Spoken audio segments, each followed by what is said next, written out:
ہم کیا دیکھ رہے ہیں کتنی پڑھی لکھی ہے. اچھا خود تو انٹر ہیں, لڑکی چاہیے پی ایچ ڈی والی. نبھا پاؤ گے پھر؟ لڑکی کبھی اپنے سے کم پڑھے لکھے آدمی کے ساتھ رہ پائے گی صحیح سے؟ اللہ کے نبی صلی اللہ علیہ وسلم فرماتے ہیں اے بلال ایسا کون سا عمل کرتے ہو, ایسی کون سی نیکی کرتے ہو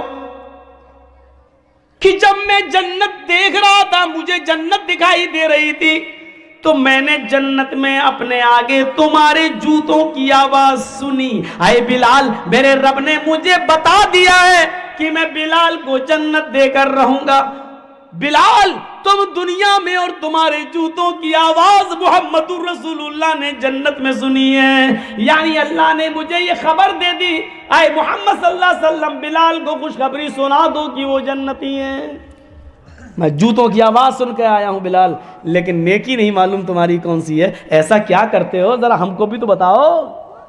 حضرت بلال کہتے ہیں ایسا تو کوئی عمل نہیں اللہ کے نبی, جو سب کرتے ہیں اتنا میں بھی کرتا ہوں. آپ نے کہا غور کرو, شاید کوئی عمل ہو جنت میں جانے والا عمل. تو حضرت بلال نے کہا ہاں ایک چیز ہے میرے اندر جو اور لوگوں کو نہیں دیکھتا ہوں. کہا کیا؟ شاید ہو سکتا ہے وہی عمل اللہ کو پسند آیا ہو. تو کہا بتاؤ تو پہلے کیا ہے؟ کہا اللہ کے رسول میں بغیر وضو کے کبھی نہیں رہتا. اے اللہ کے نبی میں بنا وضو کبھی نہیں رہتا.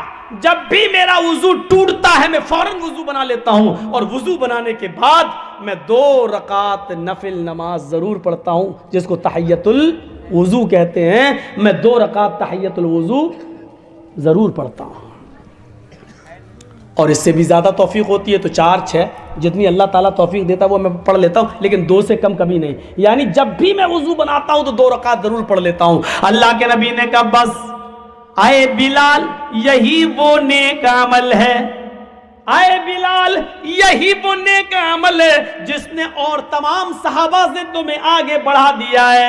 اے بلال یہی وہ نیک عمل ہے جس نے تمہیں تمام صحابہ سے آگے کر دیا ہے, اور اللہ تعالیٰ نے تمہیں جنتی بنا دیا ہے. پتہ چلا کہ وضو بنا کر 2 رکعت تحیۃ الوضو پڑھنا یہ جنت میں جانے والا راستہ ہے. کتنے راستے ہیں مجھے یاد نہیں, گنتی تھوڑا سا میں پرچہ دیکھنا پڑے گا تاکہ بہک نہ جاؤں, ادھر ادھر نہ جاؤں. اس میں کچھ لکھا کا نہیں ہے, یہ مت سمجھنا کہ مولانا صاحب دیکھ کے, اس میں صرف اس نمبر پہ یہ, اس نمبر پہ یہ, اس نمبر پہ یہ ہنٹس ہیں بس. تو ابھی تک تو میں صحیح چل رہا ہوں, ترتیب بدلی نہیں ہے.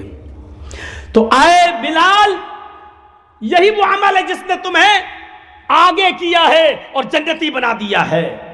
اتنا سننا تھا بلال کی زبان سے کہ بڑے بڑے امیر اس مسجد میں بیٹھے تھے, دولت مند لوگ اس مسجد میں بیٹھے تھے. وہ بلال جو کبھی کبھی بھوک کی وجہ سے سڑک پر بیٹھ جایا کرتے تھے اور لوگوں سے کوئی مسئلہ پوچھتے تھے, حالانکہ حضرت بلال کہتے ہیں وہ مسئلہ مجھے خود معلوم ہوتا تھا, وہ مسئلہ مجھے معلوم ہوتا تھا, لیکن پھر بھی میں لوگوں سے پوچھتا تھا. شاید میری زبان کی لکنت اور میری چہرے کی کمزوری دیکھ کر اس کو یہ احساس ہو جائے کہ مجھے بھوک ہے, اور وہ اپنے گھر لے جائے اور مجھے کھانا کھلا دے. اس لیے میں پوچھتا تھا, لیکن وہ مسئلہ بتا کر آگے نکل جاتا تھا. ہاں یہ ایسا نہیں, ایسا ہے, ٹھیک, مجھے بھی معلوم ہے یار.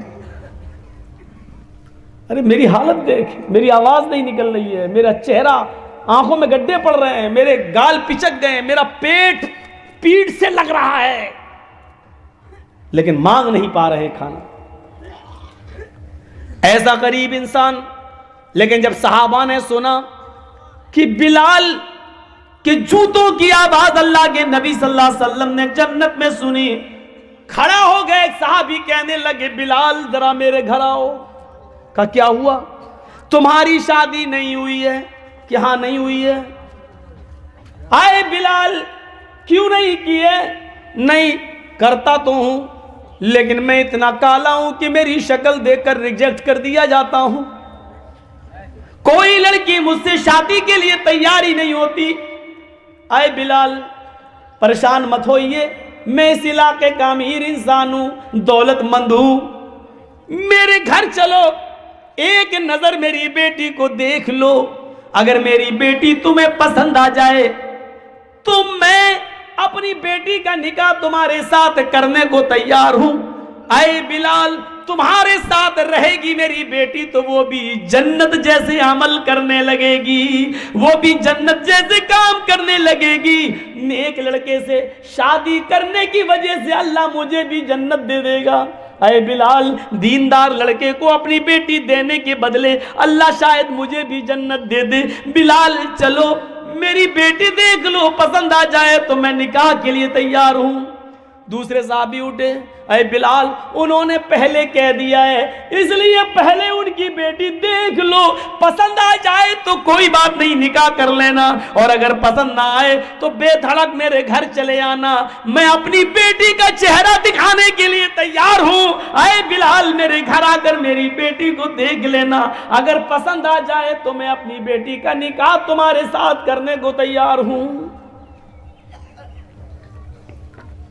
کیا دیکھا جاتا تھا شادی میں؟ ہم کیا دیکھ رہے ہیں؟ کتنی پڑھی لکھی ہے؟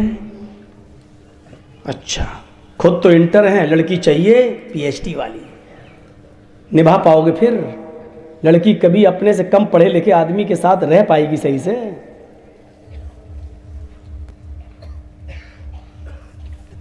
ہم کیا دیکھ رہے ہیں اور وہ کیا دیکھ رہے تھے؟ غریب ہے نہیں دیکھا، کالے کلوٹے نہیں دیکھا، جنت میں جوتوں کی آواز سنی اللہ کے رسول نے، یہ جنتی انسان ہے، ضرور اس کے ساتھ میری بیٹی رہے گی تو وہ بھی جنت میں جائے گی۔ تو 2 رکعت وضو بنا کر 2 رکعت تحیۃ الوضو پڑھنا، یہ جنت میں جانے والا یہ بھی ایک راستہ ہے۔ ایک راستہ اور ہے، وضو بنانے کے بعد اب کیا کرو گے؟ نماز پڑھو گے۔ نماز کہاں پڑھو گے؟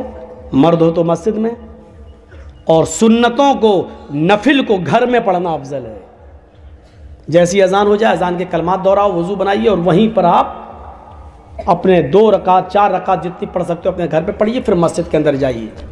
اگر مسجد بہت دور نہیں ہے تو، اگر مسجد دور ہے تو آپ پہلے سے جائیے، پھر وہاں سنت بھی پڑھ لیجئے، یا کم سے کم ایسا کریے کہ پہلے والی سنتیں وہاں پڑھ لیجئے اور سنت فرض نماز پڑھ کے پھر اپنے گھر آ جائیے، اور فرض نماز کے بعد جو سنتیں پڑھی جاتی ہیں وہ اپنے گھر پڑھ لیجئے آ کے۔ اللہ کے رسول نے فرمایا اپنے گھروں کو قبرستان مت بناؤ، یعنی قبرستان میں قرآن نہیں پڑھا جاتا ہے، اپنے گھروں میں، اور نماز نہیں پڑھی جاتی ہے، اس لیے اپنے گھروں کو قبرستان مت بناؤ، یعنی اپنے گھر کو بالکل قبرستان مت بنا دو کہ اس میں نماز ہی نہ پڑھی جائے، قرآن بھی نہ پڑھا جائے، قرآن کی تلاوت بھی کرو اور نماز بھی پڑھو۔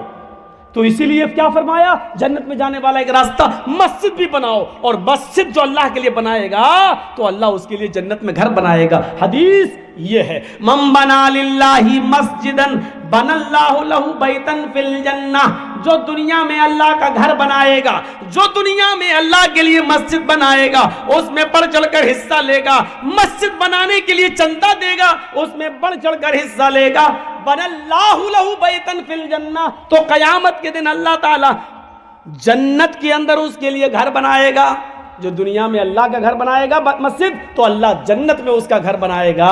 یہ لیجئے، مسجد بنانے میں چندہ دینا، مسجد بنانے میں تعاون کرنا بھی جنت میں جانے والا راستہ ہے، جنت میں جانے والا راستہ ہے۔ مسجد میں جائیے، نماز پڑھیے اور مسجد بنوائیے، جنت میں جانے والا راستہ۔ اب نماز پڑھ کے بیٹھ گئے ہیں، اب کیا کرنا ہے؟ اب دعائیں پڑھیے، اللہ اکبر، استغفر اللہ استغفر اللہ استغفر اللہ، اللہم انت السلام و منک السلام، بہت سی دعائیں بتائی ہیں اللہ کے نبی نے، پڑھیے۔ لیکن جنت میں لے جانے والا راستہ کیا ہے نماز کے بعد؟ نماز تو ہے ہی، وہ تو آپ پڑھ چکے، نماز کے بعد ایک آیت ایسی ہے، اگر آپ نے فرض نماز کے بعد اس کو پابندی کے ساتھ پڑھتے رہے تو وہ آیت کا پڑھنا آپ کو جنت میں لے جائے گا۔ آیت سب سے لمبی ہے، آیت حدیث کیا ہے؟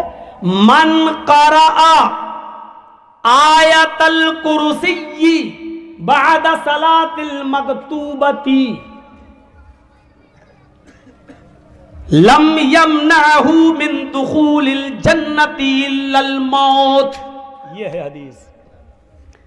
جس آدمی نے ہر فرض نماز کے بعد آدمی ہی نہیں عورت بھی اس میں شامل ہے. اب آدمی بول دیتا ہوں میں, تھوڑا سا لہجہ اب یہ ہو گیا ہے نا. اس میں جتنی بھی باتیں بتا رہا ہوں اس میں عورتیں بھی شامل ہیں. یہ مت سوچنا یہ تو آدمی کے لیے کہہ دیا مولانا نے, نام بھی لے لیا جس آدمی نے. نہیں, اس میں آپ بھی شامل ہو میری بہنوں, میری ماؤں, میری قوم کی بیٹیوں, اس میں آپ بھی شامل ہو. من قرأ, آج اتنی حدیثیں میں پڑھ رہا ہوں آپ کے سامنے, اپنی پوری زندگی میں اتنی حدیثیں میں نے کبھی نہیں پڑھی. سنیے, من قرأ آیت الکرسی بعد صلاۃ المکتوبۃ, جس نے ہر فرض نماز کے بعد جس نے آیت الکرسی پڑھ لی اور اس کو اپنا معمول بنا لیا, عادت بنا لی, لم یمنعہ من دخول الجنت الا الموت, اس کو جنت میں جانے سے سوائے موت کی اور کوئی چیز نہیں روک رہی ہے. اس کو جنت میں جانے سے سوائے موت کی اور کوئی چیز نہیں روک سکتی ہے. یعنی یہ آدمی جنتی ہے, یہ آدمی جنت میں جانے سے صرف اس لیے رکا ہوا ہے کیونکہ اس کو موت نہیں آ رہی ہے. موت آئے گی اور جنت میں چلا جائے گا. اس آدمی کو جنت میں جانے سے صرف موت روک رہی ہے, مرا اور جنت میں داخل. یہ لیجیے کتنی بڑی فضیلت ہے. لیکن اس فضیلت کو حاصل کرنے کے لیے معاف کیجئے گا آیت الکرسی آپ کو یاد کرنا پڑے گی.